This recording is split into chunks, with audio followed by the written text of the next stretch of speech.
I want you to imagine, just for a second, that you have a blinding, genuinely terrifying migraine. Oh man, those are the absolute worst. Right. I mean, if you've ever had one, you know exactly what I'm talking about. The kind where the light in the room feels like physical daggers in your eyes. Yeah, your stomach is in knots, and any sound louder than a whisper is just excruciating. Exactly. So in that specific moment, when you are lying there in the dark, what is your singular focus in life? I mean, you aren't lying there thinking about your 5-year career trajectory No, definitely not. You aren't pondering the geopolitical landscape either. or worrying about whether your neighbors like your new landscaping. Your Mm. entire universe, your entire hierarchy of needs, it just shrinks down to the size of a tiny, white, over-the-counter painkiller. It really does. And when you finally take it and that pressure starts to lift an hour later, when you can actually open your eyes and see straight again, it feels like an absolute miracle. It really is a complete and total shift in your baseline reality. You go from entirely non-functional to functional. And in the moment of that transition, literally nothing else matters. Right. But see, here is where human psychology does something incredibly strange. Once that headache is completely gone, once you are back to your normal baseline, walking around feeling fine. You don't need the medicine anymore. Exactly. But if you were to open that pill bottle and swallow 5 more of those painkillers, you wouldn't suddenly get supervision. Huh. No, you definitely You wouldn't. wouldn't suddenly achieve a state of euphoric bliss or, achieve enlightenment. Taking 50 more painkillers won't turn you into a superhero. It's just going to ruin your day. Right. Taking more of that medicine once the pain is gone doesn't do anything to make you happier, Uh-huh. and it will actually start making you violently ill. Because you're misunderstanding the fundamental nature of the tool. I mean, it is the absolute definition of a mechanism with a highly specific, limited utility. Exactly. It is designed to remove a negative state. It is not designed to create a positive state. Yes. And that painkiller metaphor, that is the exact lens we're using today to look at something that drives almost every single decision we make. Every stressor we have, Every hour of our working lives, we are talking about money. the big one. The big one. How important is it, really? And, we've pulled together a massive stack of source material for this deep dive today. We really have. We've got comprehensive systemic analyses from Claude, Gemini, Grok, DeepSeek, and Kimi. And we're cross-referencing all of those AI syntheses Yeah. with some incredibly deep philosophical frameworks. Specifically, we're looking at documents titled The Geometry of Enough and the Wealth Paradox. Right.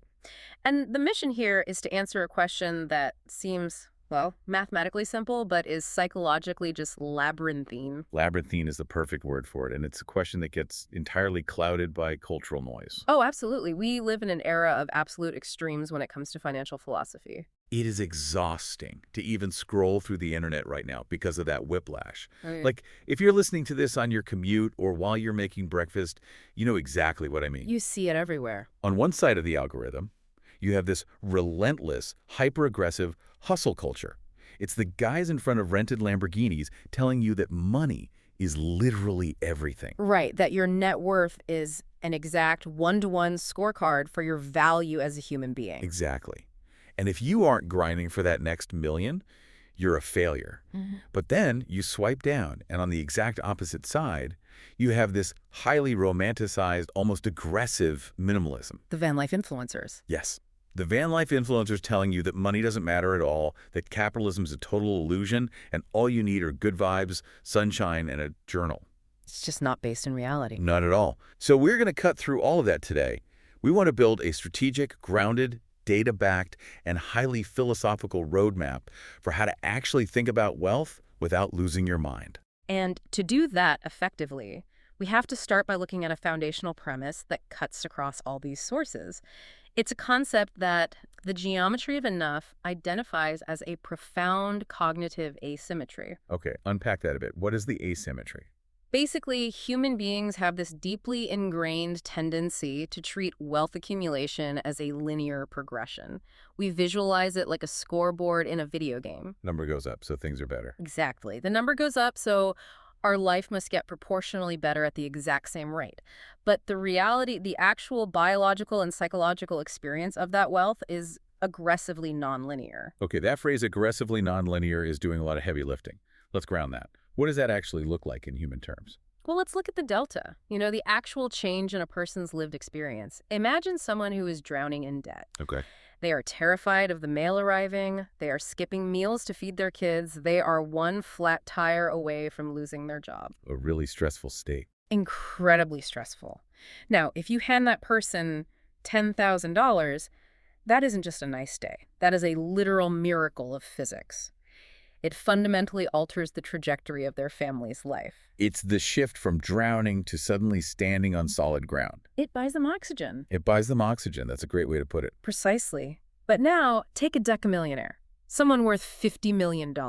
Okay. If you hand that person $1 million, what changes? Well, nothing. I Yeah. mean, their accountant logs it, and they probably don't even know what happened. Exactly. It's an invisible digital increment on a screen. It fails to register on their emotional Richter scale whatsoever. Right. Their daily routine does not change. Their stress levels do not change. But the linear scoreboard of our culture says, wait, $1 million is 100 times more money than $10,000, so it must produce 100 times more joy. But the human nervous system says the exact opposite.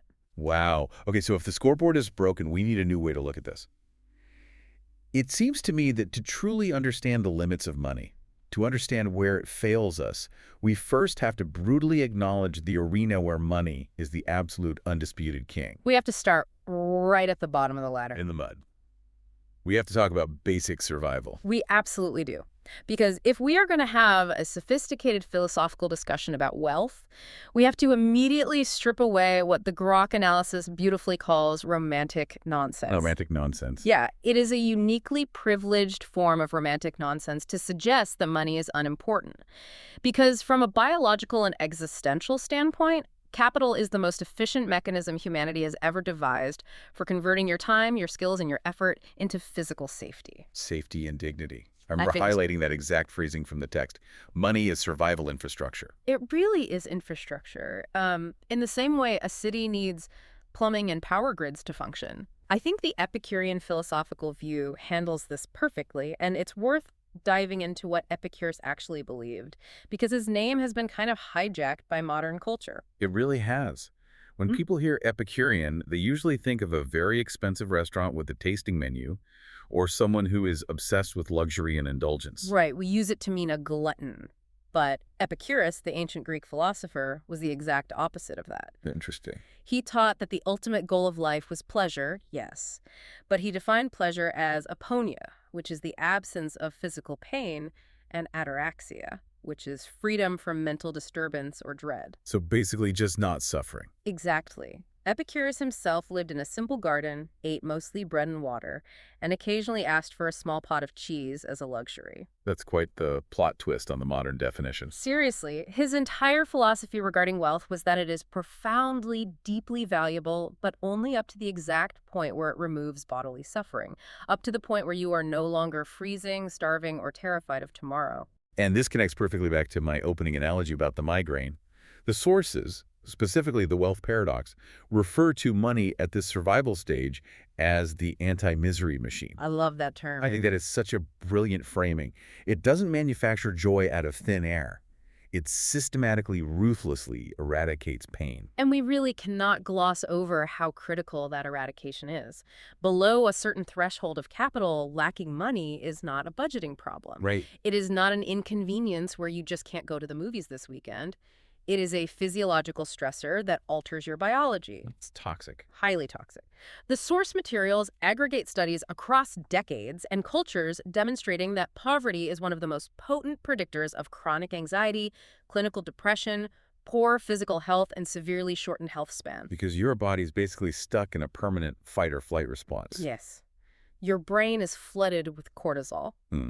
There's fascinating research in behavioral economics about the cognitive tax of poverty. What does that mean exactly? Well, when your brain is dedicating massive amounts of background processing power to figuring out how to keep the electricity on, you literally lose cognitive bandwidth. Your functional IQ drops. Oh, wow, your IQ actually drops. Yes, temporarily, because you're overloaded. It crushes your ability to be a present parent, to maintain deep relationships, or to plan for the future, because your brain is screaming that there might not be a future. Man, if you are broke, almost every other important thing in life, art, romance, self-improvement, philosophy, it just gets crushed under the weight of that constant grinding stress. It's Maslow's hierarchy of needs in action. Exactly. Yeah. DeepSeek's analysis points out a specific transition point that I found really fascinating. They note that having a solid financial buffer turns what would normally be a life-altering catastrophe into a mere inconvenience. That distinction, catastrophe versus inconvenience, is the dividing line of modern society. Walk me through that. If you have zero savings, a blown transmission on your car means you can't get to work, you lose your job, you can't pay rent, you face eviction. Like a total domino effect. Yeah, exactly. The blown transmission is a catastrophe.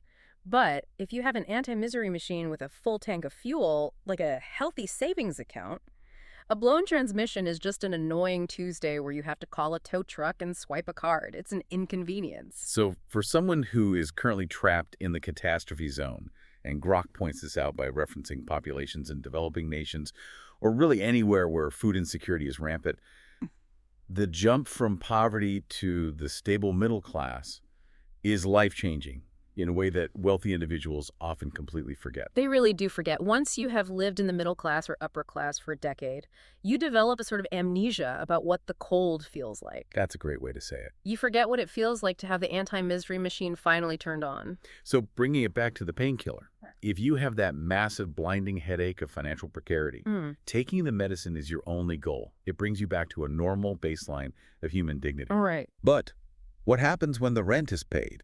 The fridge is full. You have a 6-month emergency fund. The transmission blows and you don't even sweat it. The headache is gone. This is where human biology plays a very cruel trick on us. Because if the headache is gone, swallowing more painkillers won't make you any happier. And yet, almost everyone in our society keeps swallowing the pills. We really do. We keep sprinting on the hamster wheel. We sacrifice our weekends, our health, our marriages, trying to amass more of a medicine that has already done its job. And that's the tragedy of it. So if money is the ultimate painkiller, why do we keep taking it when the pain is gone? That question leads us directly into the data behind one of the most famous and frankly most misunderstood concepts in behavioral economics. Yeah. The happiness plateau. Okay, the sources reference the famous Kahneman and Deaton study from Princeton. Let's really dig into this because I hear this study quoted all the time, often incorrectly. Extremely incorrectly. Usually by people trying to prove that billionaires are miserable or that making minimum wage is fine. What did they actually find? Okay, let's look at the mechanics of the study. Daniel Kahneman, who is a Nobel laureate, and Angus Deaton analyzed hundreds of thousands of responses from the Gallup Healthways Well-Being Index. A huge data set. Massive. And they weren't just asking people, hey, are you happy? Because that's a terrible scientific question. Right. Happiness is way too subjective. Exactly. So they split well-being into two distinct categories. First, emotional well-being, which is your day-to-day mood. And second, life evaluation, which is how you feel about your life when you sit back and think about it. Okay, so the day-to-day mood would be like, did you experience joy, stress, sadness, anger, or affection yesterday? Exactly. And what they found, which has been replicated in various forms globally, is that your day-to-day emotional well-being rises steadily with income, but only up to a specific point. And what's that point? The numbers they historically cite fall roughly between $80,000 and $120,000 in annual household income. Now, obviously, we have to put a massive asterisk on those specific numbers. The sources are careful to point this out. A huge asterisk. You have to adjust those numbers for inflation, local purchasing power, family size, and geography. Right, because making $100,000 in rural Ohio is a very different reality than making $100,000 as a family of 4 in Manhattan or San Francisco. Very different. It's not a magical universal digit, but the psychological mechanism underneath that number is a hard biological reality. It's what the wealth paradox calls the wall of diminishing returns. Okay, explain this wall. Because when people hear plateau or wall, they instantly reject it. They do. They think, are you seriously telling me that an investment banker making $5 million a year isn't experiencing a better Tuesday than an accountant making $90,000? I am telling you that the data, when focused strictly on daily, moment-to-moment emotional experience, shows exactly that. Wow. Below the threshold, every extra $100 means less suffering. The anti-misery machine is clearing out the fear. But above that threshold, where your basic needs, your security, and some comforts are met, there is almost zero gain in your actual emotional reality. I have to play devil's advocate here, because if I'm listening to this, I'm shaking my head. Let's say I hit that plateau. I made $120,000. I'm comfortable, no debt. Okay. But then I get a massive windfall. I start making $1 million a year. I upgrade my life. I buy a gorgeous, sprawling mansion. I buy a $150,000 Porsche with heated leather seats and a custom sound system. Sounds nice. Right. Are you telling me that when I sit in that Porsche every single morning on my commute, I don't feel a higher level of joy than I did in my 10-year-old Honda Civic? How can the data possibly say my well-being flatlines? It's a fantastic pushback, and the answer lies in a crucial psychological distinction outlined heavily in the wealth paradox. To understand why the Porsche doesn't fundamentally alter your happiness, you have to understand that you are not one unified entity. Wait, what do you mean? You actually have two selves. You have the experiencing self and you have the reflecting self. Two selves. Okay, walk me through that split. The experiencing self is the entity that is actually living your life on a Tuesday afternoon at 2:30 p.m. In the trenches. Yes. It is the self that feels the temperature of the room, the physical tension in your neck, the frustration of a delayed email, the taste of your coffee, and the fatigue of a long day. Got it. The experiencing self is incredibly grounded in physical reality, and it is totally satisfied once basic needs and a comfortable environmental buffer are met. And the other self. The reflecting self is the storyteller. It doesn't live in the present moment. It lives in narratives. It likes status. It likes evaluative satisfaction. It's the voice in your head that looks at the big picture, compares you to your peers, and says, look at my scorecard. Look how successful I am. I am a person of consequence. Okay, the pieces are falling into place. So when I buy that Porsche, the thrill I feel isn't really physical joy. It's the reflecting self having an ego trip. Precisely. Your reflecting self gets a massive, intoxicating hit of dopamine. It says, I am a winner in the capitalist game. I am a person who drives a luxury sports car. What about your experiencing self, the actual entity making the commute? Well, the experiencing self feels the nice leather for, a few days? Right. Exactly. The joy of the physical luxury is incredibly fleeting. By week 3, your experiencing self no longer registers exquisite German engineering. It just registers the car. It just becomes normal. It becomes the new invisible baseline. And more importantly, and this is the crux of the paradox, the leather seats cannot cure the reality of the commute. Your reflecting self loves the idea of the Porsche, but your experiencing self still has to sit in terrible, gridlocked, bumper-to-bumper traffic for an hour. The Porsche doesn't make the traffic move faster. No, and the Porsche doesn't cure the fact that your back aches because you've been sitting at a desk for 10 hours to pay the lease on the Porsche. Right. It doesn't cure a tense argument with your spouse or a nagging sense of existential dread. The experiencing self still has to live in the unvarnished reality of the human condition, which wealth cannot insulate you from past a certain point. That is profound. So the reflecting self essentially hijacks the experiencing self. It forces you to chase higher and higher income for the sake of the narrative scorecard, even when that chase requires 80-hour work weeks that actively increase the experiencing self's daily misery. That is exactly what happens. We sacrifice our actual daily lived experience to feed a narrative to the storyteller in our heads. But wait, if the data is so clear, and if, on some intuitive level, we all kind of know that the third flat-screen TV doesn't make us happier, why is the entire world still running this frantic, exhausting race? It's a great question. Why is it so hard to just stop when we have enough? Because we are fighting against millions of years of evolutionary biology. We are fighting a psychological trap known as the hedonic treadmill. The hedonic treadmill. Let's dive deep into this. What is the mechanism here? You have to look at it through the lens of evolution. Imagine 2 prehistoric humans. Okay, cavemen. Exactly. One of them finds a bush full of berries, eats a handful, feels totally satisfied, sits under a tree, and decides he has enough. Sounds peaceful. Very peaceful. The other human eats a handful of berries, feels a brief moment of satisfaction, but then immediately feels a gnawing anxiety that winter is coming and he needs more berries. He can't relax. Right. He is constantly dissatisfied. He hoards. He moves to the next valley to find more. Which one survives the winter? The anxious, dissatisfied hoarder, the perfectly contented caveman starved to death. Wow. We are the genetic descendants of the anxious hoarders. Humans are biologically wired to adapt to new levels of stimuli and immediately demand more. It was a survival mechanism. Exactly. It's a survival mechanism that kept our species alive in a scarce environment. But in a modern environment of abundance, it becomes a psychological prison. It's a glitch in our hardware for the modern world. The source materials map out this cycle of adaptation perfectly. It starts with increased wealth. That leads to adaptation. That creates a new baseline. which immediately generates a desire for more. Right. It's all driven by dopamine. Andrew Huberman and others talk about this constantly. Dopamine is not the molecule of reward, it's the molecule of anticipation and motivation. Okay, wait, so the spike happens before you get the thing. Yes. The spike happens when you are chasing the promotion. Once you get the raise, you adapt to the new lifestyle. Suddenly, eating at a nice restaurant isn't a treat. It's just Tuesday dinner. It just feels normal. It feels like normal life. And because it feels normal, your dopamine baseline resets and you feel the exact same level of hunger for the next raise as you did for the previous one. It's a tragedy. One of our documents, The Geometry of Enough, describes it with a metaphor that is honestly a little terrifying. It says you are sprinting toward a horizon that retreats at the exact speed of your approach. You can never catch it. You can never reach it, by definition.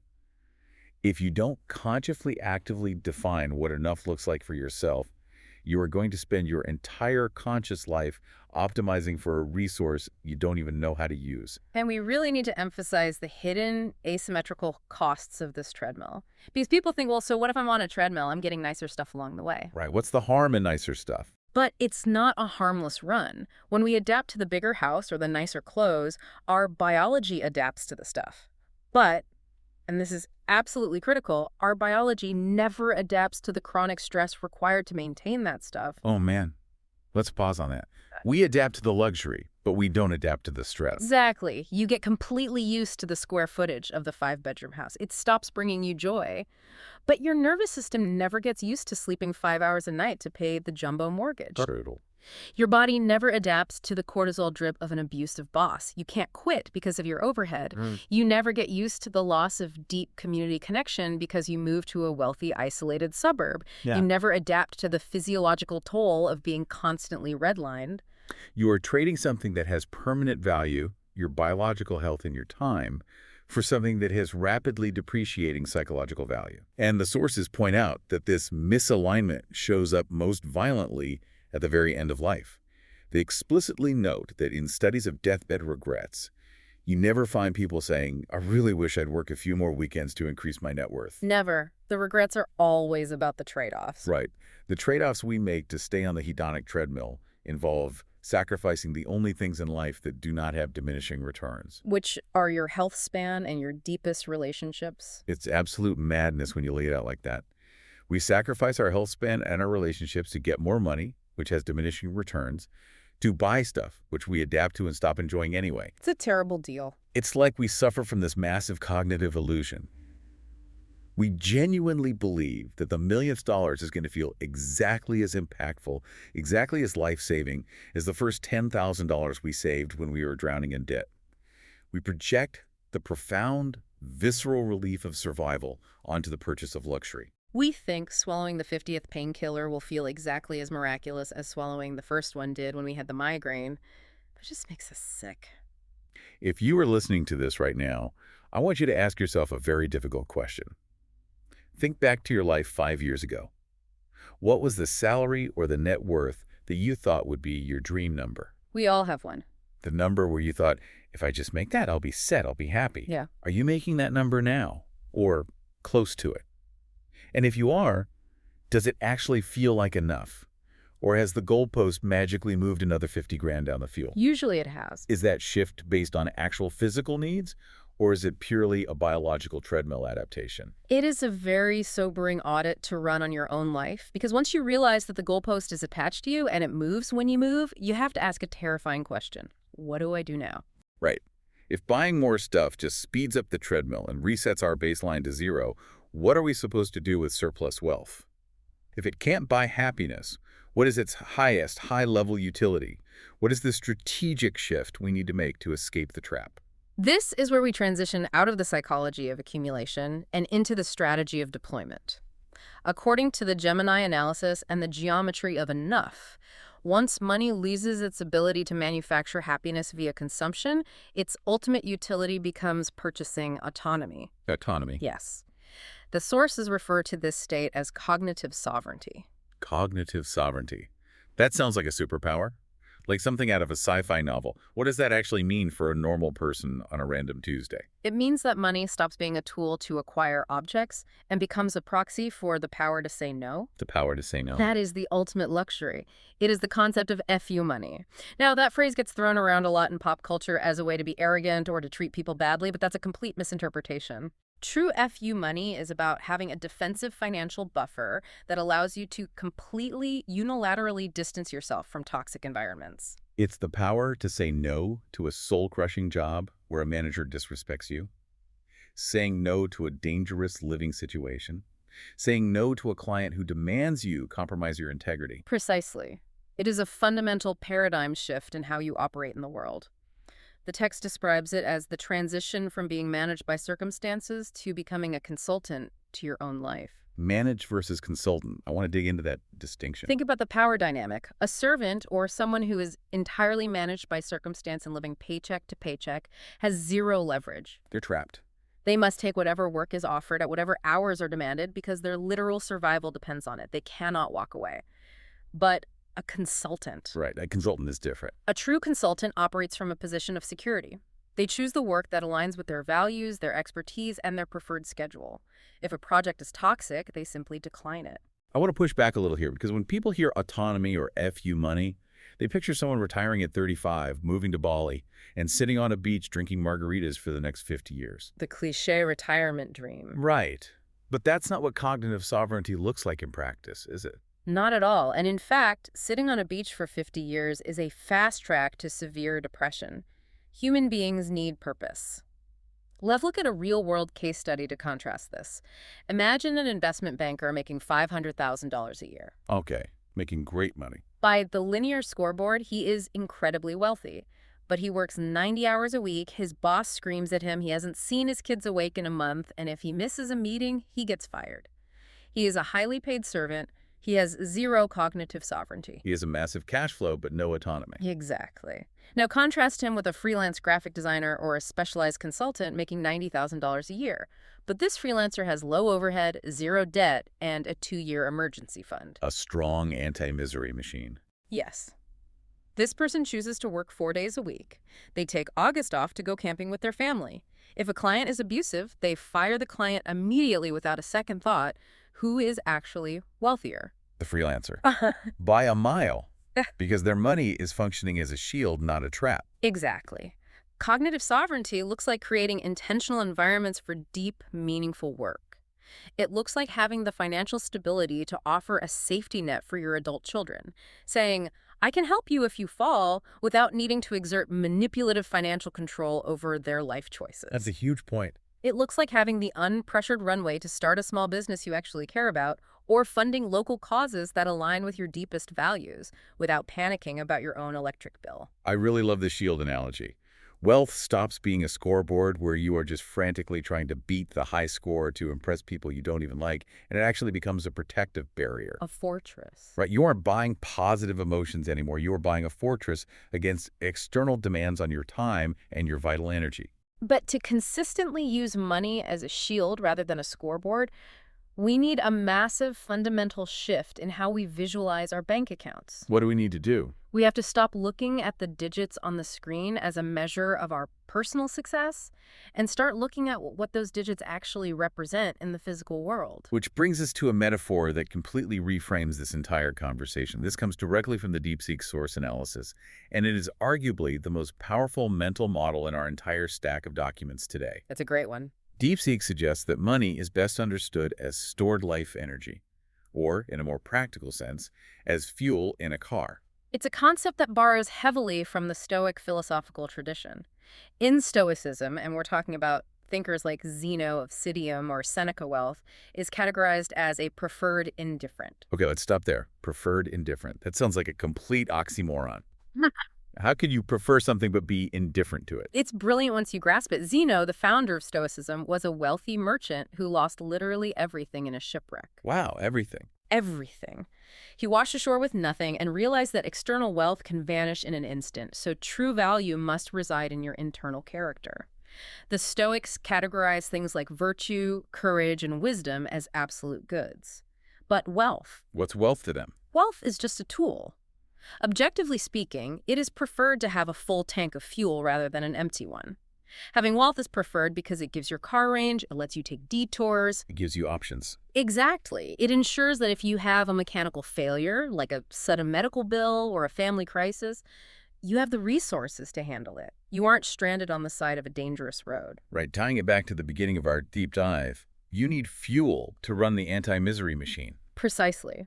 However, the indifferent part of the phrase means the Stoic rigorously recognizes that the fuel is not the journey. The fuel's not the journey. That's good. The fuel does not make you a good moral driver.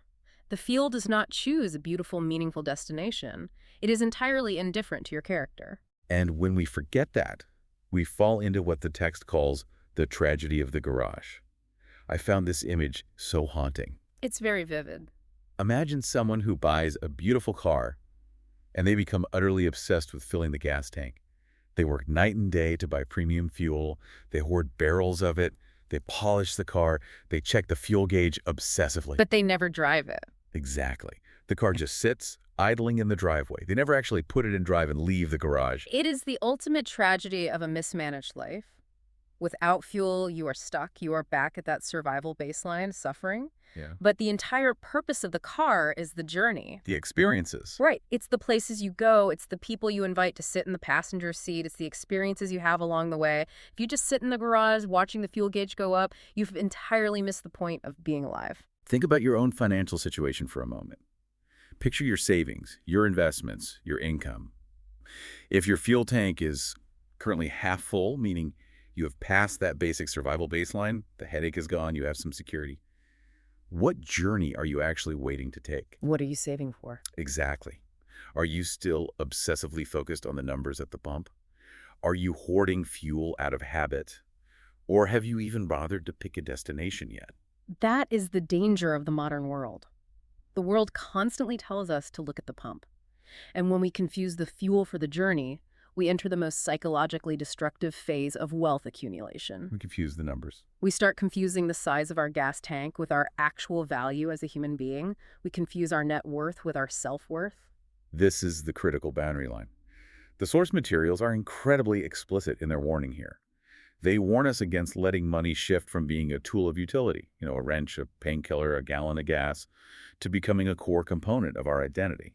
We have to maintain a rigorous, unyielding, almost violently guarded distinction between market value and human worth. They are not the same thing. They have never been the same thing, and confusing them will destroy your soul. Let's break those two down deeply, starting with market value. What is it, really? Market value is strictly a metric of utility. Your income, your salary, your hourly rate. It is just an external, amoral measurement of your economic usefulness in a specific system. Amoral meaning it doesn't care about right or wrong. Exactly. Yeah. It is a feedback loop from the market, measuring your ability to solve a specific problem for a specific audience at a specific moment in time. That is all it is. It is a math equation. It is not a moral certification. Exactly. A hedge fund manager making $50 million a year is not 50 million times more virtuous, kind, or valuable to the universe than a kindergarten teacher making $50,000. Of course not. The market doesn't care about virtue. The market pays for scale and scarcity. The hedge fund manager solves a high leverage problem for people with a lot of capital. The teacher solves an intimate, localized problem. The income is just a reflection of market dynamics. Now, contrast that entirely with human worth. Which is a metric of integrity. Yes. Human worth encompasses your character, your capacity for deep connection, your honesty, your resilience, your internal peace. And here is the absolute truth that capitalism tries to obscure. These things have zero market price. You can't buy them. The market cannot value what it cannot buy and sell. The sources provide this incredibly stark, almost poetic list of what money can and cannot buy. And it is worth dwelling on because we forget it constantly. It's a great list. Money can rent attention. You can rent company. You can buy a VIP table at a club and have a dozen people surround you and laugh at your jokes. But it cannot buy genuine love. Not at all. It cannot buy trust. Yeah. It cannot buy loyalty when the chips are down. It can buy you incredibly lavish experiences, but it cannot buy intrinsic purpose or meaning. It can buy you a quiet physical space. You can buy a private island or a beautiful retreat in the Swiss Alps. but it cannot buy inner peace. No amount of money buys that. As the Grok source bluntly states, the world is full of billionaires who are absolutely miserable, paranoid, and lonely. It can buy status, it can buy PR, it can buy external markers of success, but it cannot buy a clear conscience or authentic, unshakable self-worth. Right.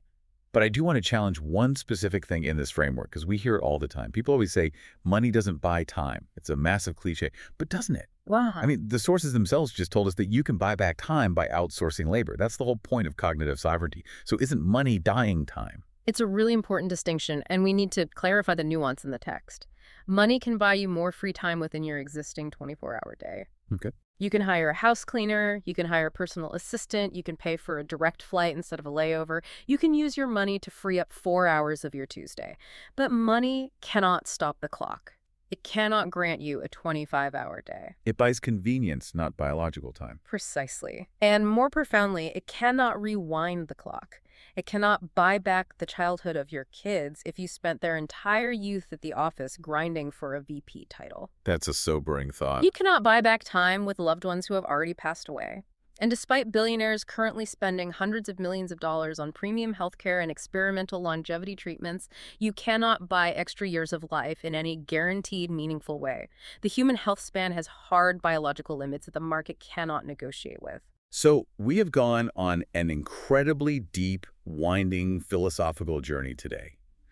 We've talked about the visceral reality of the anti-misery machine, the deceptive wall of the happiness plateau, the biological trap of the hedonic treadmill, the superpower of cognitive sovereignty, the tragedy of the garage, and the absolute division between market value and human worth. We covered a lot of ground. But philosophy without application is just entertainment.